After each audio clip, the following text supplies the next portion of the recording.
Even with bug splatters on the windshield, it's a beautiful morning to be driving between the mountains and the Great Salt Lake. I love it when the sun's not in my eyes. The wind was so horrible here, I decided to cut the audio. I mean, it was just terrible. So for the next 2 minutes, there won't be any original audio. What I'm looking at here is I was driving along and I saw these 7 buildings behind an embankment of dirt. And I wondered, wait a minute, what are these? You can barely see them, the rooftops of the buildings for that berm of dirt. And they were scattered pretty far apart, so I figured whatever is in there, in case it explodes, they don't want it to blow up the other buildings. And sure enough, looking close to the sign, yeah, probably something very explosive in there. Let's see, what else can I tell you about it? Oh, and then I saw this sign up by the gate, and I said, okay, let's go up there and take a look at it. Ooh, they're doing secret stuff there. They don't want anything to show. Now, in the next scene, we're looking at across there in the valley.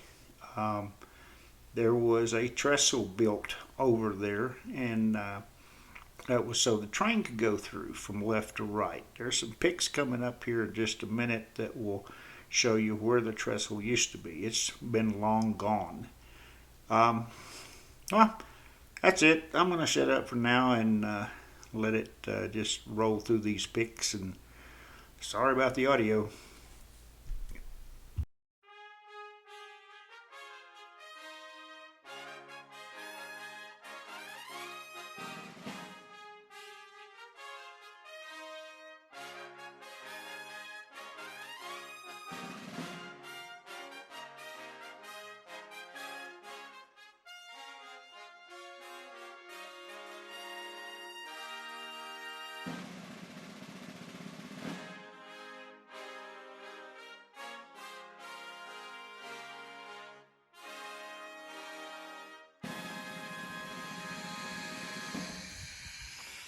The sweet smell of burning coal.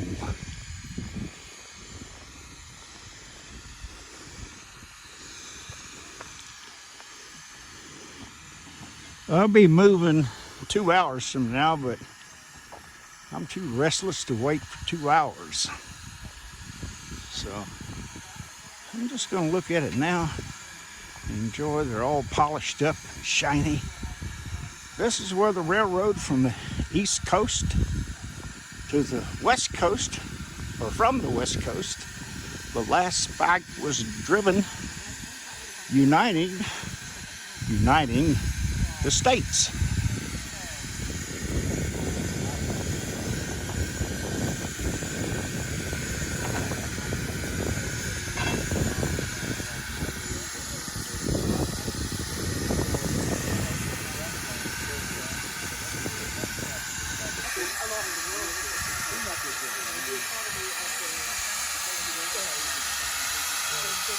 Yeah, the lady inside told me they don't have any passenger cars, so can't ride on them. I said, that's not a problem. I'll ride up there with the engineer. Nah, she didn't buy that. Look at the size of those wheels. Let's see if I can get up close here and show you.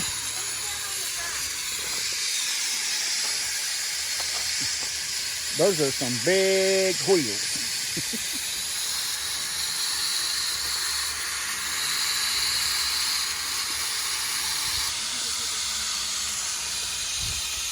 And this is it. The very spot where the last spike nail went in.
Howdy. How's it going? It's going well. Got any questions I can answer for you? Yeah, I asked the ticket lady if I could take a ride, and she said we don't have any passenger cars. Yeah, we don't, unfortunately. You know, I told her that's not a problem. I'd be happy to ride with the engineer. Oh, I wish we could. You know, every couple of years our superintendent says, how feasible would it be to sell tickets to do cab ride? And every year all of us on the engine crew were like, do it, come on, we want to take passengers so bad. I tell you, you could put it on a lottery basis or an auction basis, and the railroad could pick up a lot of money. Yeah, yeah, it's kind of funny. Unless you work on the locomotive directly, most people don't really. They're here for the history, not the railroad. Whereas the three of us that work on the locomotive, we're massive train buffs, big rail fans, and so we're always being consulted of, will people pay for that? And oh yeah, people pay some good money to do that. Yeah, I'm a train buff too. Oh yeah? Yeah, I've got on my YouTube channel, I've got one playlist that's just dedicated to trains. Right. I stopped at that Heber Valley yesterday to check that out, and all they had were passenger enclosed cars. That's not going to work for filming. Yeah. No, that's not a bad layout there. I wish they got a couple steam locomotives. They have a old UP consolidated engine that I really wish they went down first 1472 14 years ago. Just never come back. But I'd like them to do that. Are you going to blow the whistle or anything in a little bit? At 1 o'clock will be the next. I can't wait 2 hours. I've got itchy boots. I'll tell you what, I'll do it just real lightly if you want me to. Oh, thank you. Tell me when you're ready. I'm rolling tape.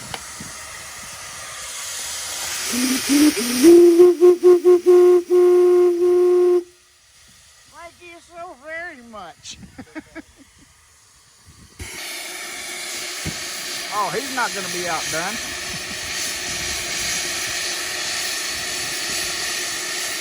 So where are your dates at?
I don't know what I'm looking at here. The last cut.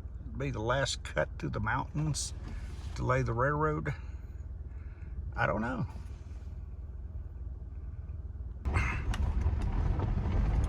I think the last cut, something like this. Now, I just came through one of these. This must be the second to the last cut. And I think possibly the road that I'm on is the original railroad track bed, because on either side it's a pretty steep drop off, so they filled this in to put the railroad here, and they had to cut through the rock.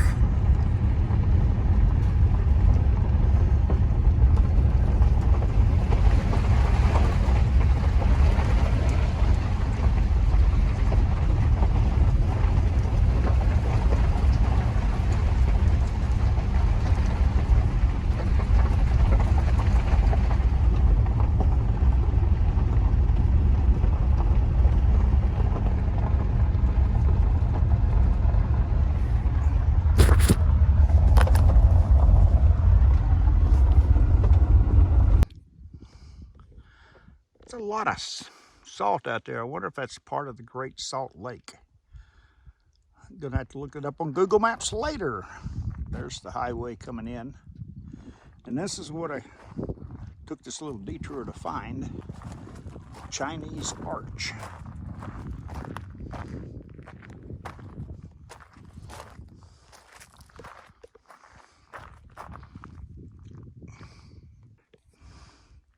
I didn't read the sign. It probably says the same thing, but the lady back at the Golden Spike office said that this is a natural formation, and it was named in honor of the thousands and thousands of Chinese laborers that helped build the Pacific Railroad going east to here.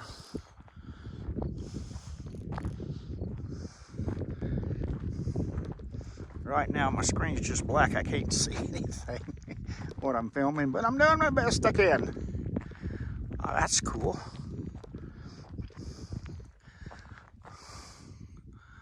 Wow. Let's look a little closer. It's like maybe there's a cave up there.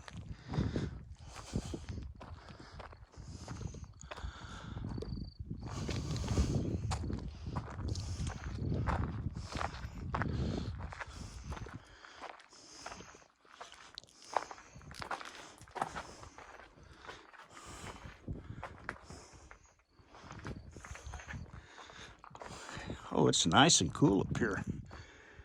Okay, it's not a cave. This would be a good place to hang out during the rainstorm.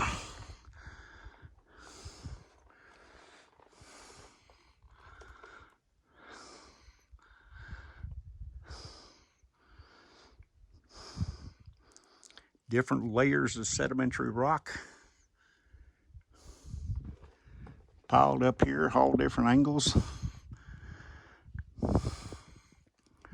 It's nice and cool up here. I wonder what the temperature is.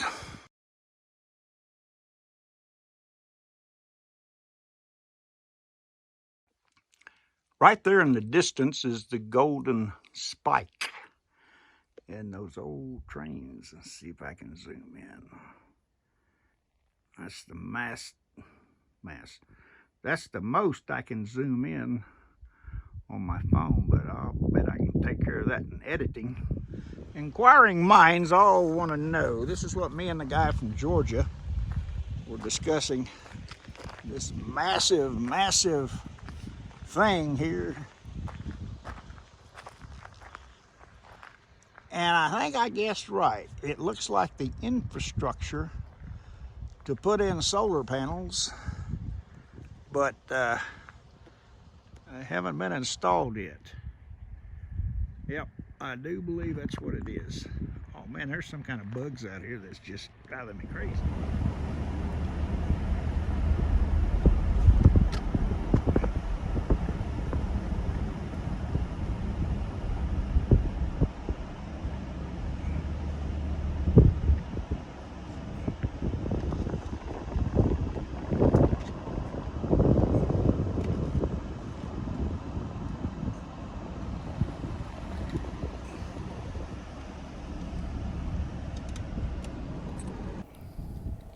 From 1869, just 150 years later, we went from driving the Golden Spike to exploring outer space.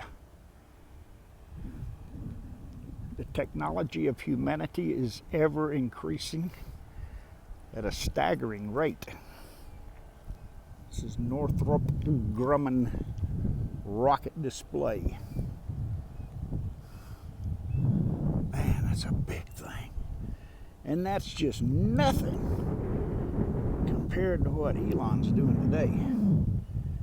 What do you have? 19 rockets, 17 rocket boosters. Wow.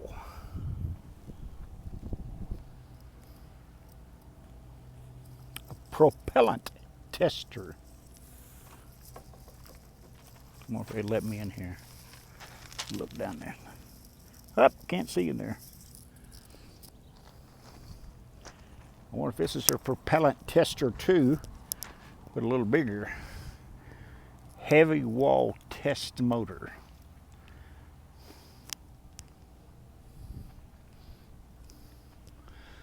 Small intercontinental ballistic missile stage 1. I'm having trouble talking today. What's this guy over here? TX-486 Patriot. That's a funny looking little thing there. TOW 2.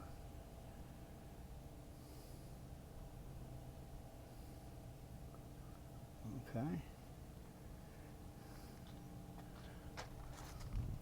There's a bunch of stuff inside there. Sidewinder missile. Oh, the enemy doesn't like those at all. And the Hellfire missile.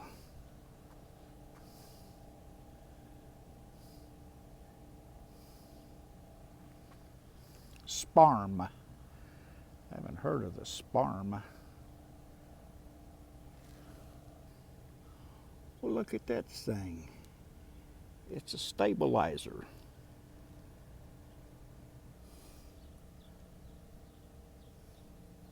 Solid rocket motor segment. Okay. I have to back off to get a view of that. It's big. It's really, really, really big.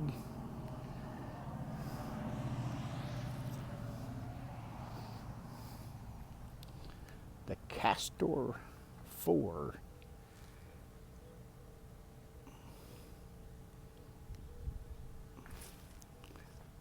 Let's look at the business end of this, see if we can see anything.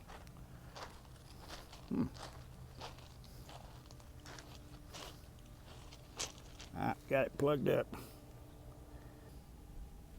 Space Shuttle RSRM. Just how big is that? Let's look up here and see.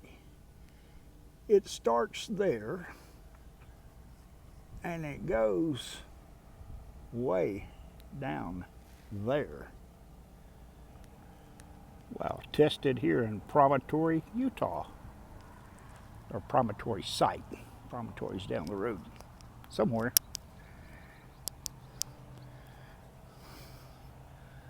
What's this lined with?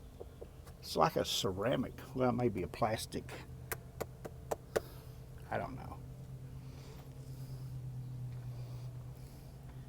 Minuteman Stage 1. Ready for blast off. What a beautiful day we have here in Utah. Wow, look at that.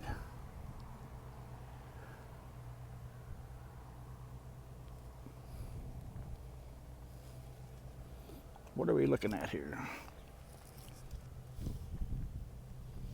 Oh, the Minuteman missile.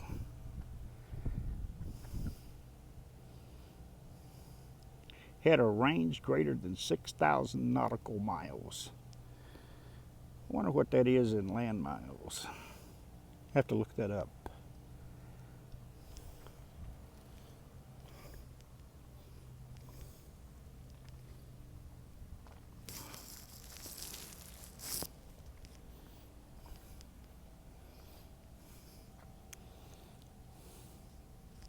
That's just stage 2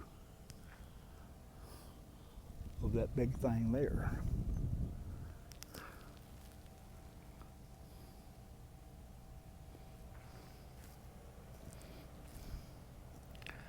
I guess the fire starts in there and burns all that solid propellant out.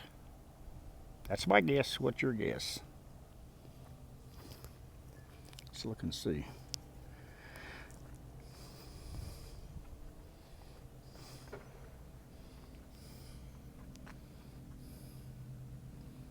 Inert propellant grain. Might be something to look up. Now that's a different looking motor.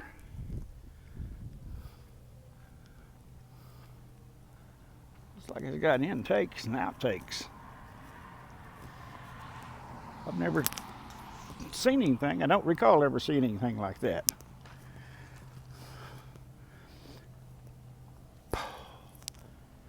Polaris Sustain.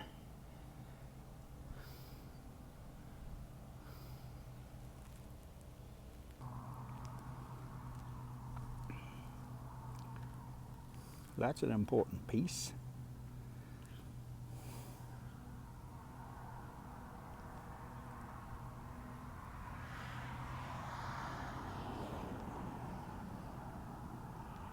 And this is what it's talking about.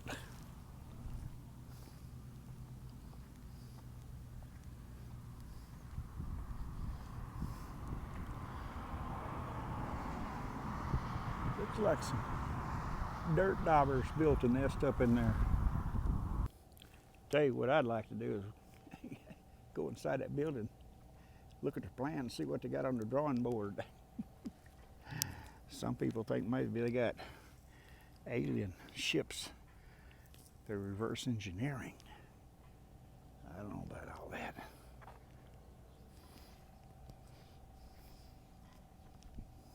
Oh, look at these little baby rockets here.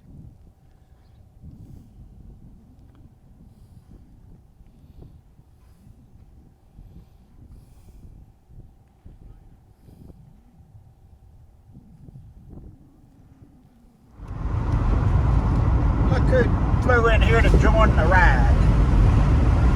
Little grasshopper. We're going up to Idaho. You want to go to Idaho? The fella's still there. 10 miles later. It's going to be a long way from home if he stays in here. As my friend Itchy Boots on YouTube would say, welcome to Idaho! I'm going to tell you, driving through the mountains is so much easier. I don't know about easier, but time just flies because it's so beautiful. You drive through the flatlands and forest roads, you can't see out, you can't see anything. But boy, driving through the mountains, every 2 miles, 5 miles, the scenery changes. You go around a curve, you go over another hill, and it's just beautiful. And time just flies as the miles click off. Here's another example of how the scenery changes every few miles. Going down from my lead summit, 5,500 plus feet, into the valley. Look at that road way down there. Way down there. Just another example of changing scenery. I can't tell you how much I love driving in this kind of a country. Don't give me that flatlands. I was born in the flatlands. I was raised in the flatlands. I grew up in flatlands. But in my early 20s, I first saw the Rocky Mountains of Colorado, and it was love. Absolutely love. This is Idaho right here. That's what you're looking at. Idaho. Just, let's see, southeast of Pocatello, Idaho. The locals call it Pocatello.